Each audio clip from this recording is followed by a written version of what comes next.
Bismillahirrahmanirrahim. Assalamualaikum warahmatullahi wabarakatuh. Selamat pagi anak-anak, apa kabarnya hari ini? Berjumpa kembali dalam kegiatan pembelajaran tematik bersama Miss Yuni pada pagi hari ini, melanjutkan pembelajaran yang sebelumnya. Sebelumnya kita sudah belajar tentang subtema 3, kita lanjutkan ke subtema 4 tentang penghematan energi. Masih di tema 6 ya, tentang energi dan perubahannya. Sebelum kita memulai pembelajaran, kita awali dengan berdoa terlebih dahulu dengan membaca basmalah. Bismillahirrahmanirrahim. Semoga hari ini semua kegiatan pembelajaran kita, semua kegiatan kita dimudahkan oleh Allah. Nah, tujuan pembelajaran tematik hari ini di subtema 4 tentang penghematan energi adalah yang pertama, siswa mengidentifikasi hak dan kewajiban dalam memanfaatkan energi. Masih tentang hak dan kewajiban ya anak-anak. Yang kedua, siswa menggali informasi sebuah teks. Dan yang ketiga, siswa mengetahui langkah menggali isi teks bacaan. Nah, ketiganya ini kita akan pelajari di subtema 4 ini. Kita lanjutkan aja ke materi yang pertama, yaitu hak dan kewajiban dalam memanfaatkan energi. Sebelumnya sudah kita bahas energi itu banyak sekali di dunia ini ya. Ada energi matahari, energi air, energi makanan, dan sebagainya. Nah sekarang, minggu kemarin juga udah dibahas tentang hak dan kewajiban kita sebagai warga, anggota sekolah, dan juga anggota di rumah. Sekarang, apa saja hak dan kewajiban kita dalam memanfaatkan energi, terutama kewajiban dulu ya. Karena kita harus menunaikan kewajiban dulu sebelum kita mendapatkan hak kita.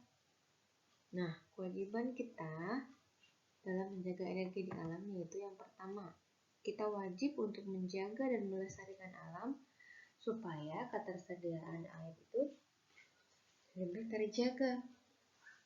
Menjaga kelestarian alam ini banyak contohnya, bisa juga dengan menjaga hutan kita, menjaga alam kita, tidak buang sampah, itu juga termasuk melestarikan alam. Seperti kalian mungkin di rumah merawat tanaman-tanaman kalian yang ada di rumah, nah itu juga termasuk cara kalian untuk menjaga dan melestarikan alam supaya energi yang ada di alam ini tidak mudah habis. Yang kedua, memanfaatkan energi dengan bijaksana atau seperlunya. Nah, energi yang ada itu selain dijaga juga harus dimanfaatkan secara bijaksana. Yang pertama, misal kalian itu punya TV, radio, jangan digunakan seharian penuh dinyalain, tapi harus digunakan secukupnya aja. Kemudian matikan lampu jika tidak digunakan, menggunakan air secukupnya, bahkan bisa mematikan AC jika tidak dipakai juga. Nah, ini pernah kita bahas juga, cara memanfaatkan energi dengan bijaksana. Jadi, kalau kita menggunakannya dengan baik, dengan bijaksana, dengan secukupnya saja, energi yang ada itu tidak akan cepat habis. Kewajiban kita yang ketiga terhadap sumber energi adalah menggunakan sumber energi alternatif untuk mengganti energi yang tidak dapat diperbaharui. Energi kan sudah pernah dijelaskan bahwa ada energi yang dapat diperbaharui dan ada energi yang tidak dapat diperbaharui karena membutuhkan waktu lama untuk energi tersebut menjadi energi yang bisa kita gunakan. Contoh energi yang tidak dapat diperbaharui adalah misal batu bara, emas, ataupun perak. Ini merupakan energi yang lama sekali. Jika kita gunakan cara terus-menerus, maka ini akan cepat habis dan adanya lagi itu akan lama. Beda halnya dengan energi yang bisa diperbaharui seperti angin, matahari, air, dan sebagainya. Nah, gunakan sumber energi alternatif untuk mengganti energi yang tidak dapat diperbaharui. Ada energi yang tidak dapat diperbaharui, kita ganti dengan sumber energi alternatif. Contohnya, kita bisa gunakan angin untuk membangkitkan kincir angin untuk menghasilkan energi listrik bisa. Atau kita gunakan air untuk membangkit listrik tenaga air. Semakin deras alirannya, semakin besar aliran listrik yang diciptakan. Jadi kita coba mengganti energi-energi yang tidak dapat diperbaharui ke energi yang mudah diperbaharui. Seperti itu. Itu kewajiban kita dalam memanfaatkan sumber energi. Nah, yang selanjutnya, setelah melaksanakan kewajiban, kemudian hak kita itu apa terhadap energi yang ada di alam itu? Hak kita itu bisa kita menggunakan listrik dan air itu untuk kehidupan sehari-hari. Itu hak kalian. Setelah tadi kewajibannya kita menggunakan energi-energi itu secukupnya, hak kalian itu bisa kalian gunakan untuk kehidupan sehari-hari. Mau nyetrika, mau ngeblender, cahaya lampu, kipas angin, AC, mesin cuci, dan sebagainya. Itu bisa kalian gunakan. Itu hak kalian untuk melaksanakan kehidupan sehari-hari. Yang kedua, memanfaatkan panas matahari dan menikmati angin yang sejuk. Nah, silakan hak kalian itu bisa memanfaatkan panas matahari dan menikmati angin yang sejuk. Itu hak kalian dalam memanfaatkan energi. Tapi jagalah, kewajibannya itu adalah menjaga sumber daya alam itu tetap ada. Itu kewajiban kalian. Yang selanjutnya,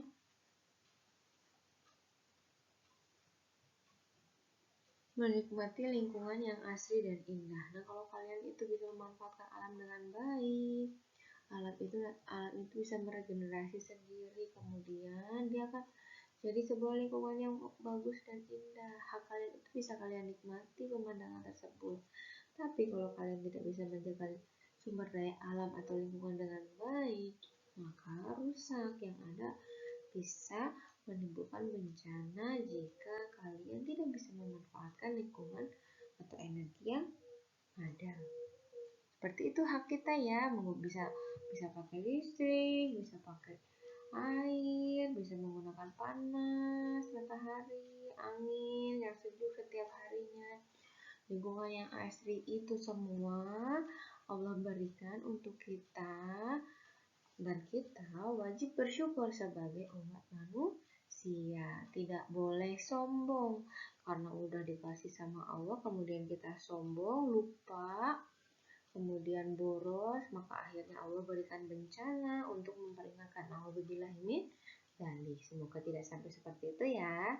Nah, ingat hak dan kewajiban kita untuk memanfaatkan energi sumber daya alam ini. Nah, selanjutnya adalah menggali teks informasi. Nah, kalian sebelumnya sudah pernah belajar tentang sebuah teks informasi atau teks cerita pendek yang dulu pernah Miss Yuni berikan tentang harimau dan semut. Nah, sebenarnya menggali informasi dari teks itu lebih ke praktek nantinya ya. Jadi hal pertama yang kita lakukan ketika menggali informasi dari teks itu adalah jangan lupa pahami judul teksnya. Judul itu biasanya berada di headline atas. Biasanya dia di bold bagian atas, itu namanya judul.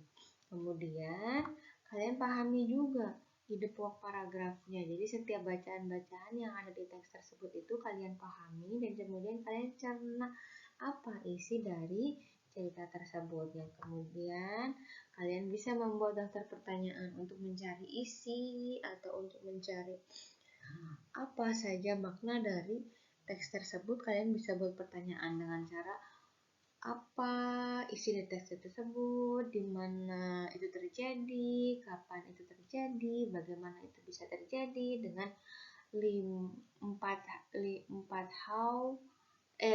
1H gitu ya. What, why, when, where, bisa juga dengan how. Jadi pakai 5W. Membuat daftar pertanyaan 5W 1H. Jadi lakukan. Nah, itu untuk menggali informasi dari teks. Di sini belum memberikan contoh, baru materinya aja. Tapi kalian pernah mengerjakan contohnya di materi sebelumnya. Jadi pasti masih ingat ya. Nah, terima kasih anak-anak. Itu sedikit penjelasan dari Miss dan semoga bisa menambah wawasan kalian tentang sumber energi dan informasi. Untuk selanjutnya, kita ada soal evaluasi. Nah, silakan dibuka buku MRT, buku paketnya yang 3C ya, jangan sampai salah karena kita ada buku MRT A, B, C, D. Nah, ini yang dibuka buku MRT 3C yang tema 6-nya. Nah, yang dikerjakan ini ya, ada tugas 1 dan tugas 2.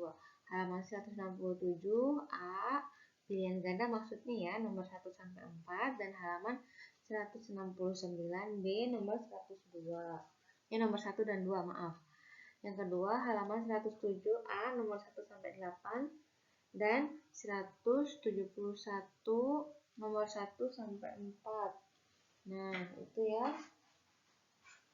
Oh, maaf. Yang ini halaman 170 ya, bukan 107.